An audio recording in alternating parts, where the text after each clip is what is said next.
B. Collins. Peter B. Collins, news and comment.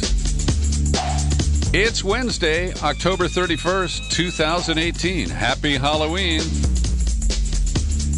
I imagine there'll be a lot of people with orange hair, a long trench coat, a red tie that goes about 8 inches below the belt. And below the belt is the way Trump is waging this midterm election disaster. He loves that word, disaster.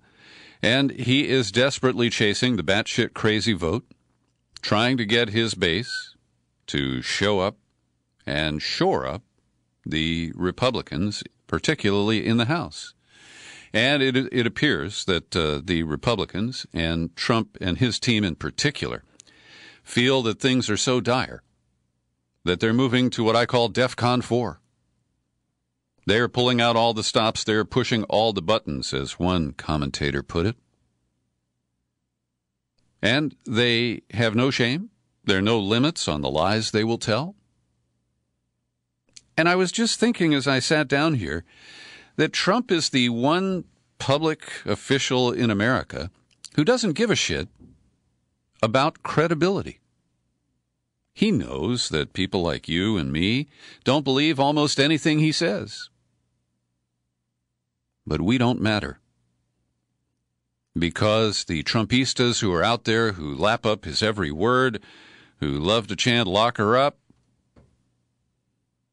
they will go like lemmings, or like the White Walkers on Game of Thrones, and they will march to the polls.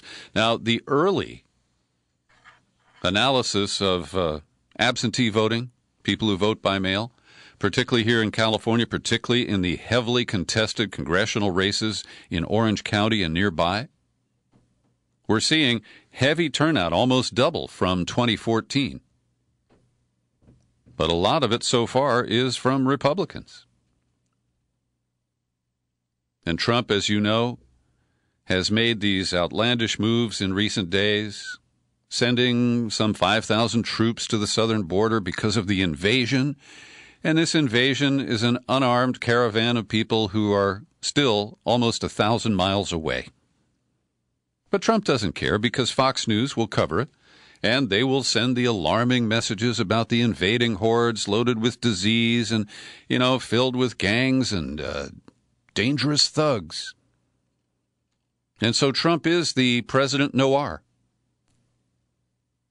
He just keeps bringing a bleaker and bleaker picture, hoping to inject enough fear to motivate his voters to show up in numbers greater than the Democrats, or at least their tallies will be greater than the Democrats. The widespread reports of voter suppression, not limited to Georgia, give me great pause about what the outcome of this ugly election will be. And here's a great quote from Ashley Parker and Phil Rucker at the Washington Post. The cumulative acts reflect the extent to which Trump has transformed parts of the federal bureaucracy into a factory of threats, directives, and actions, an outgrowth of a campaign strategy which the president and his political advisors settled on as their best chance to hold the Republican congressional majorities. This is the most focused and concerted effort to use all the powers of the presidency to shape a midterm election that I have ever seen. They quote William Galston over there at the Brookings think tank. He goes on, President Trump is pushing every button on the console, and he is mobilizing all of the power, including communications power of the federal government, on behalf of his party's campaign in this midterm. The president and his advisors have decided that a base turnout strategy is the best way to preserve the GOP's Senate and House majorities, with Trump wielding the polarizing issue of immigration as a cudgel in an attempt to motivate his 2016 supporters to vote. And he is relentless, reckless, and ruthless. With Twitter, he's at it again today. We will not let these caravans, which are made up of some very bad thugs and gang members, into the U.S. Our border is sacred, must come legally. Turn around! I mean, you remember the Wizard of Oz? Who performed behind that curtain when you pulled the curtain back, he melted. That's what just floated through my supple brain as I was talking about that. Now, Trump is even bullying a leading member of his own party. He doesn't care because Paul Ryan's a lame duck. He's not going to return to the House. He is stepping down as Speaker as a result. And when Ryan just spoke the truth yesterday without attacking Trump, he simply said you cannot end birthright citizenship with an executive order. And I rarely agree with Paul Ryan, but hey, he is correct. But Trump creating his own reality? After all, he was a successful reality TV star. He hit the Twitter. 9:43 this morning, when he should have been doing something else. Paul Ryan should be focusing on holding the majority rather than giving his opinions on birthright citizenship, something he knows nothing about. Now, again, I'm loath to defend Paul Ryan. But I don't think he's a stupid man. I think he knows how to read the 14th Amendment. And our dear tweeter continued, our new Republican majority will work on this, closing the immigration loopholes and securing our border. Yeah, he's hoping he's got some Republican majorities to work with, and he knows, because of another tweet this morning, so-called birthright citizenship, which costs our country billions of dollars, is very unfair to our citizens, will be ended one way or the other. What does that mean? Well, he doesn't care what mechanism is used and then legally challenged, whether it is an attempt through an executive order or should the Republicans hold the House, and I expect them to hold the Senate after next week's election. They could ram through a bill. It won't be easy, but they can do it. And then that gets challenged, and it goes to the Kavanaugh court. I believe that it is the confirmation of Brett Kavanaugh that gives Trump the false confidence to take this issue on and try to reshape it to his will. And again, if we didn't have Kavanaugh on the court, he wouldn't be in a position to make that gambit. That is my humble opinion. Claire McCaskill, who, I don't think the world of. She's one of those conservatives from Missouri. She's up for re-election. Last time she had that guy, Todd Aiken, who talked about real rape or forcible rape or something like that. Well, she's up against a more challenging opponent, Josh Hawley, and so she is now throwing Democrats under the bus. McCaskill went onto the Fox News channel to talk to her voters in Missouri. And she was asked about one of her radio commercials that describes her as not one of those crazy Democrats. So she was asked, who are the crazy Democrats? And she answered, the crazy Democrats are the people who walk into restaurants and scream in elected officials' faces. The crazy Democrats are, we have a state senator here in Missouri that actually advocated for the assassination of President Trump. That's a crazy Democrat. Well, that's not what voters are going to hear. After all, Trump tagged Bernie Sanders as Crazy Bernie. And I'm sure there's some show-me state voters who are going to say, that's what she means. Well, then she was asked if colleagues in the Senate are crazy Democrats. Well, I would say this. I wouldn't call my colleagues crazy, but Elizabeth Warren sure went after me when I advocated tooling back some of the regulations for small banks and credit unions. That's a Republican initiative, attacking the Dodd-Frank law and the Consumer Financial Protection Bureau. And she went on to just blithely say, I certainly disagree with Bernie Sanders on a bunch of stuff. And in electoral politics, I'm sure Bernie Sanders doesn't take any offense. It's just part of the game. They don't wear shoulder pads or helmets, but they, I think, develop skin that is as thick as those external garments. So last night on the Rachel Maddow Show, she gave up 6 or 8 minutes to Steve Kornacki, who stood in front of a map. And he pushed buttons and ran analytics. And in the end, he said that the House of Representatives is either going to remain Republican with a loss of about 5 seats, or it's going to swing to the Democrats by as many as 50 seats. Well, I mean, that's real precision, isn't it? Now, I understand his dilemma. I can't predict the outcome next week, the chaos that Trump has injected here in the final weeks before the election. The fact that the Democrats don't have much more than personalities and a fair amount of campaign cash to drive their bus that doesn't really contain any major policy initiatives. They're still talking about pre-existing conditions and trying to prevent Obamacare from being totally dismantled. But they're not connected with voters, in my opinion. And the best they can offer is, we're not as bad as the Republicans, and Trump is not our leader. And that's why Steve Kornacki can't really come up with anything more accurate than, somewhere between -5 to +50. Now, there's an interesting story in the New York Times today about a Democratic dark money super PAC.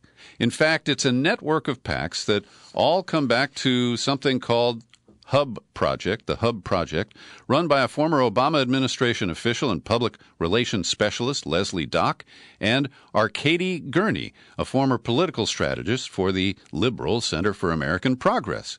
They've set up an array of affiliate groups around the country, many with vaguely sympathetic names like Keep Iowa Healthy, New Jersey for a Better Future, North Carolinians for a Fair Economy. And they are dumping somewhere around $30 million. We don't know, because they don't have to reveal their donors, and they do have one affiliated PAC that has at least reported some of the money that's been raised and spent. Now, they have pulled back the curtain from their dark money super PAC activities because they are conducting this as kind of a test case to see if Democrats can win by attacking Republicans on policies rather than smearing them with a link to Trump. And many of them engage and they invite that smear. But, guilt by association is guilt by association, even when Trump is in the picture. So Gurney displayed no ambivalence about using undisclosed contributions, which many of us on the left find repugnant, to punish Republicans for last year's tax law and their attempts to repeal Obamacare. And Gurney used a defense that Democrats have trotted out for years. We don't believe in unilateral disarmament. So in North Carolina, the affiliate group North Carolinians for a Fair Economy spent about $700,000 criticizing a guy, I think his name is George Holding. Holding is his last name, a third-term lawmaker in a conservative-leaning district, pressuring the Republican in ads urging him to stop raising the cost of health care. So it's interesting to see a little sunshine on some of these secretive operations. And I'm sure some Democrats will take comfort that, our side is using all of the available weapons just like the other side does. But, of course, it undermines those claims that I get in my email 3 times a week that we're just $3 away, if I chip in, from ending Citizens United. And the New York Times quotes Tiffany Muller, president of End Citizens United, saying that dark money contributions are largely unpopular, but groups with really innocuous-sounding names like Americans for a Better America could leave a lasting mark with voters. And she said that polling shows that people dislike dark money and any type of political spending, but voters trust outside group ads more than they trust candidate ads. Really? Now, if you know the distinction, independent expenditures, including dark money super PACs, by law are forbidden from coordinating with the candidate. And so they run on their own themes and issues. They attack the other person with language that the candidate, him or herself, might not use.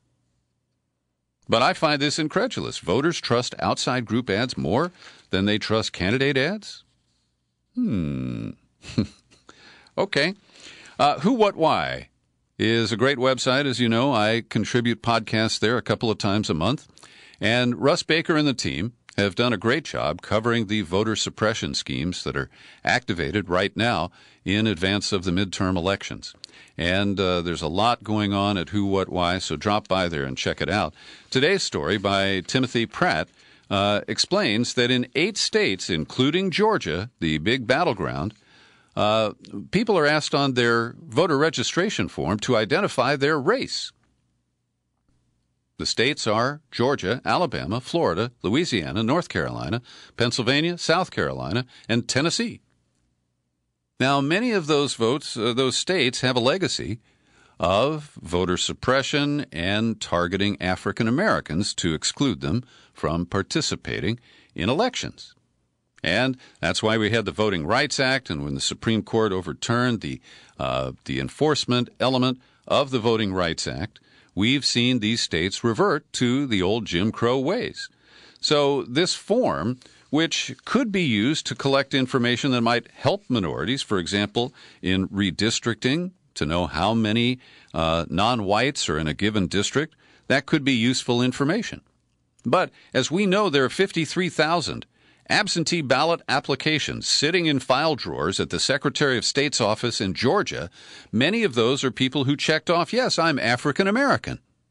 And that enables them to be segregated and to get the special treatment, which means that those voters will be denied the opportunity to participate in this election where Brian Kemp, the sitting Secretary of State, has been actively purging voters in order to advance his attempt to become governor of Georgia. It's truly, truly ugly. And these, of course, are not the only incidents of voter suppression that are underway. I worry about Beto O'Rourke in Texas.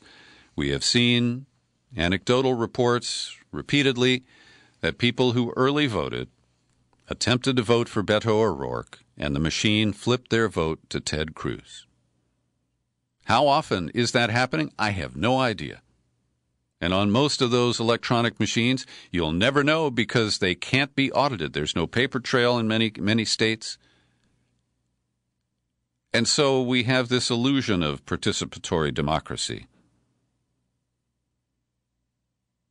And sometimes it actually plays out in a way that appears to be fair and accurate. Every day I pause for a second to thank the people who support my work here at the Peter B. Collins Podcast with your subscriptions. Great people like Joe Clarici, Mona Kobus, Carl Howard, Lyle Rubin. He was recently a guest on this podcast and took out a subscription. You can do it too. Just visit peterbcollins.com. There's a menu tab no matter what device or browser you use. Click on that, then click on Become a Subscriber. When you're on the sign-up page, it's easy to choose. $5, $10, $20 a month. Our $50 annual subscription earns you the bonus gift, which, of course, is John Dist's new rock and roll CD called American University. And if you're allergic to PayPal, yo comprendo, you can address your correspondence to Box 150-660, San Rafael, California, 94915. That's Box 150-660, San Rafael, 94915. Half of the states in this country allow what is passing for direct democracy, the initiative or the proposition process. And I've got a couple of updates on critical propositions that voters will face in California and in Colorado. But first, this important message. The following is paid propaganda from the Committee to Vote Yes on No, with major funding from whining fat cats, trust fund yuppies, and PR firms with very flexible ethics. If you're like me, you're tired of being blasted on the radio and the TV with heavy-handed, one-sided political commercials. Our committee is sponsoring a write-in ballot proposition for this November's election that'll let you say no to agitprop from big oil, big booze, big business, and big mouth political consultants. It's Proposition Zero, the proposition to end all future propositions.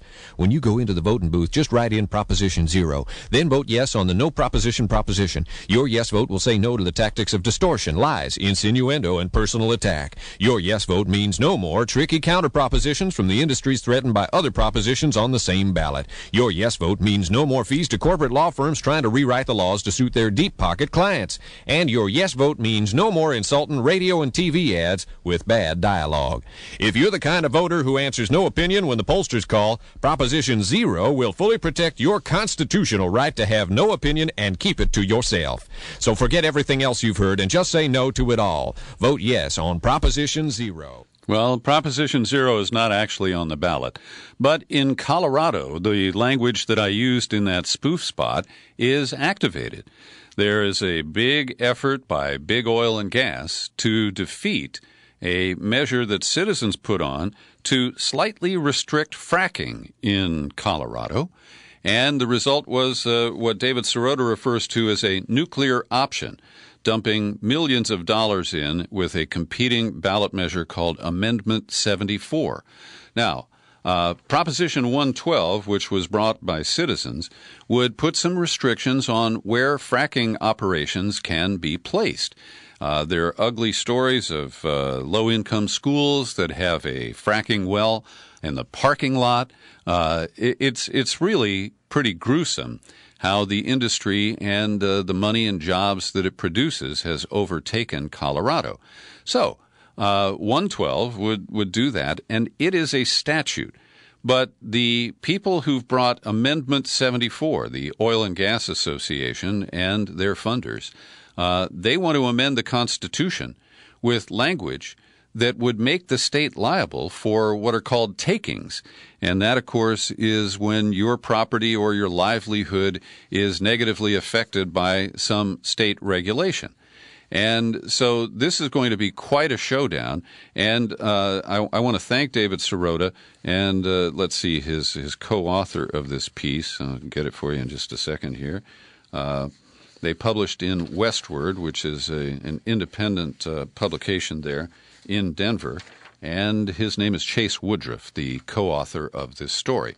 So what's going on here is that a team of high-powered Denver attorneys and political operatives have one objective: to shield oil and gas corporations from all public interest regulations that could emerge in the Rocky Mountain state. So there are also similar measures in Arizona, Nevada, and Washington.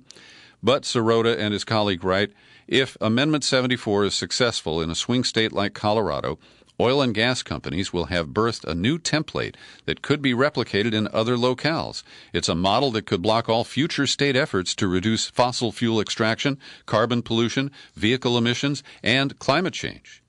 And legal experts have even warned the oil and gas companies that their Amendment 74 could backfire, because homeowners could file lawsuits claiming that nearby fracking sites reduce their property value. Those suits could then prompt regulators to freeze all new permits for energy development. So this is a complex situation. And, of course, the money that gets spent on TV commercials to mislead voters into supporting or opposing one or the other is flowing as freely as methane does from the fracking sites across the country. So particularly if you live in Colorado, follow the link in my show file to the Westward report by David Sirota and his associate. Also, for California voters, I want to recommend David Dayen's piece at The Intercept today, because he helps explain one of these ballot measures that I just scratched my head on. And the other night I sat down with my friend Patrick. We had a couple of glasses of wine, and we went through the ballot materials and talked about these deceptive ballot measures. Prop 8 in California is a good faith effort to regulate the dialysis industry, which is dominated by two companies, Fresenius and DaVita, and they have about 3/4 of the dialysis market here in California. And the initiative would essentially put a cap on their profits when the dialysis is paid for by private insurance. And that's where the profit is, $4 billion in California per year. So the yes side has raised $38 million. The dialysis industry has ponied up $111 million. We're looking at $150 million. That's even more than Meg Whitman spent of her own fortune trying to buy the governor's office here. And so, just to be very clear, I will be voting for Proposition 8 because I believe that an industry that can spend $111 million to protect its $4 billion in profits, there's room for regulation and for cost effectiveness that could benefit consumers. We're learning a little more about Cesar Sayoc, the alleged pipe bomber and rabid Trump supporter.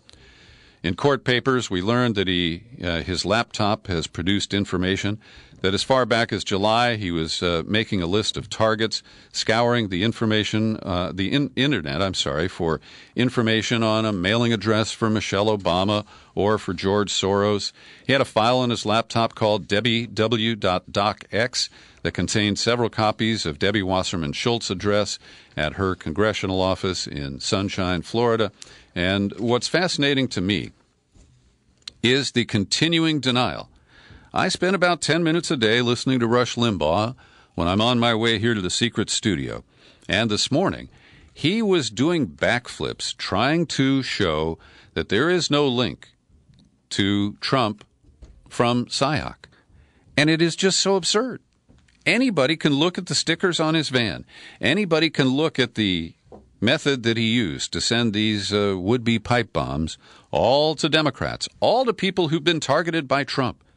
And Limbaugh, who lives in South Florida, this happened right in his backyard.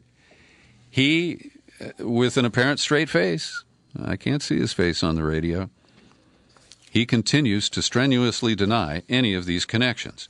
And I want to thank Natasha Leonard at The Intercept today for trying to challenge the false equivalencies that come from the media.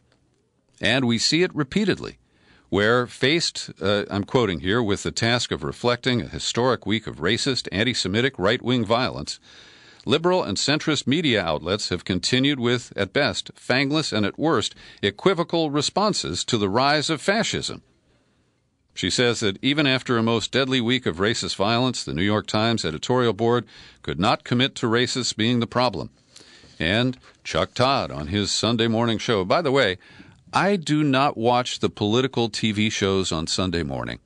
I think they're a total waste of time. It's just a bunch of posers with talking points, and I think Chuck Todd is a weasel.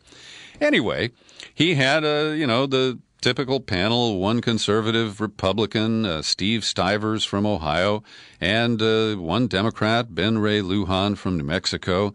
And he hammered Stivers about the anti-Semitic GOP ad that features George Soros, and then he turned to Lujan and said, "You guys do it too," with the Koch brothers, I guess. Now, Leonard just rips this apart. She said, "It needlessly undermined criticisms of the far right's anti-Semitic conspiracy theories about Soros by equating those vile attacks with legitimate criticisms of the industrialist Koch brothers, and the Kochs aren't even Jewish." So I've linked to her piece, and you can read it as well. The Saudis are making news, and it all relates to bloody scenes. First up, the Turks are getting more aggressive. They keep repeating their claim of knowing that Jamal Khashoggi went into the Saudi consulate in Istanbul a month ago. They now claim he was strangled almost as soon as he stepped into the consulate. His body was then dismembered and destroyed, this coming from the chief prosecutor in Istanbul. But they're not claiming that they have evidence. They're not releasing the audio tape that we're told CIA Director Gina Haspel got to listen to when she went to Turkey last week. And so the struggle continues between Turkey and the House of Saud to try to get them to admit that they were responsible and that Crown Prince Mohammed bin Salman most likely gave the order. But that's not the only story. Today, The Guardian reports that the bodies of two Saudi teenagers, well, they're not both teenagers, they're sisters, Tala Fareya, age 16, and her sister Rotana Fareya, age 22. Now, these are Saudi citizens who have been living in the United States in Fairfax, Virginia, with their mother. And on the 24th of October, along the Hudson River in New York, 225 miles away, their bodies were found. They floated up to the shore, taped together face to face. No obvious signs of trauma, and they were both fully clothed.